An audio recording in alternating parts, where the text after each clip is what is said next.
The way that Foreman works is a software agent gets installed on a PC or server at site, talks to the miners locally, and then pushes those statistics up to the dashboard. Dashboard actions are also queued when you run them on the dashboard, and then the agent periodically checks to see what it has to do, and then runs them local at the site. The Pickaxe page tells you whether or not your agent is online and functioning properly. So the things that you want to keep tabs on are that green bubble. So this agent is online. I can see 6,886 miners are online out of the 6,912 miners that it's responsible for. If you're adding new miners, you would hit Find Miners, specify what to look for, what part of the network to scan,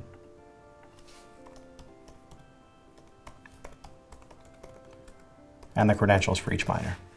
So this is going to walk from IP address 10.0.0 to 5.1 to 255. So it will span multiple ranges and walk consecutively up IP addresses until it hits the end.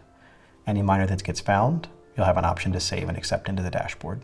Another important part about Foreman is if your network happens to be DHCP, it's very important that you have recurring resyncs configured to run. And what they're responsible for is if your miner's IP addresses ever change, Foreman can relocate the miner automatically by MAC address, find that miner on the network, and then update Foreman to have the new correct IP address. So as your network changes, Foreman automatically stays in sync.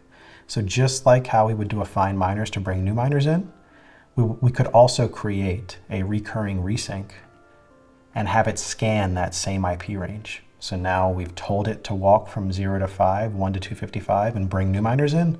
At the same time, we'll also create a resync for the same range. So as a miner shuffles around, Foreman finds it and updates it based on the MAC address. If you want to get location information or serials connected into Foreman, you can also do the interactive miner add. The interactive miner add gives you a guided process for bringing machines into the system one at a time, and it lets you associate additional attributes with each machine as you go. So let's say I'm going to be adding a rack, and maybe that rack is 10 cells wide, 10 cells high. So I'm going to hit add. I'm going to call this profile an S19. I'm going to pick a generic type for the S19 because Foreman will automatically correct it as soon as it sees the miner on the network. As I'm going through this interactive process, I want to be prompted for the serial number. So if I have a Bluetooth scanner and I'm standing in front of a rack, every time I report a miner into Foreman, I want to scan with that Bluetooth scanner the barcode on the front. So now I'm connecting up in Foreman, I'm adding the miner, telling Foreman where it's located, and I'm also entering the serial number in. I know all of my AMP miners because I haven't done any password management yet. They're all root. So now I'll hit save. Now I'm onboarding a 10 by 10 rack. I'm picking an S19 profile. I'll hit listen. Listen puts Pickaxe into listen mode. So now it's waiting for network traffic. So now we're guided with this blinking cell. We go to the top left location physically in the mine. So we're looking at the front of the rack. We go to that top leftmost miner. We press the IP report button on the front of the miner. Pickaxe will catch that signal. And as soon as we hear that, you'll get prompted for the serial, because when we created our profile, we said prompt me for the serial. So now if you have a Bluetooth scanner, you scan the serial.